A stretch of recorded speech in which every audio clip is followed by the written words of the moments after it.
because immigration's been a big issue with me since 1994. And you say, well, why are you so hard on this? Why haven't you evolved over the years?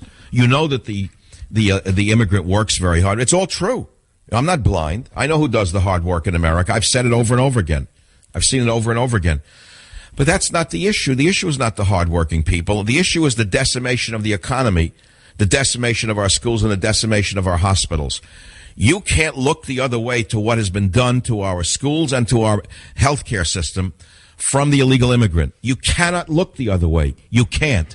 And it's not going to change if you suddenly, with a wand, say, make them into citizens. It's not going to change it overnight, is it?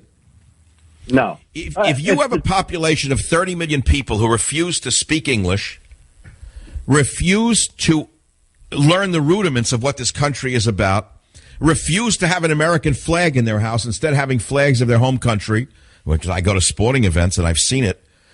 If you have hospitals that have been bankrupted by being forced to give care to illegal aliens, look at California. Look what Jerry Brown just did to this state. Look how that man has bankrupted the state beyond what it was when he inherited it from Schwarzenegger. Why? Because the unions wanted him to. He's a wholly owned subsidiary of the SEIU. And so you start giving in to them on this, what's next? Oh, well, you know what?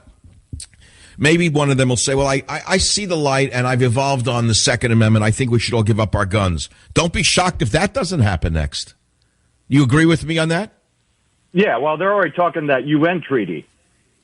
There you go. Well, maybe one of the talk shows will suddenly agree with the UN treaty on guns. And then maybe they'll agree that, what was that act, by the way, that they wanted to ban conservative talk radio? The Fairness Doctrine, right? Well, maybe one of them will say, the Fairness Doctrine makes sense. Well, I think if they think that the Fairness Doctrine makes sense, that they should begin with themselves. I'll be right back as the Savage Nation. Call Michael right now.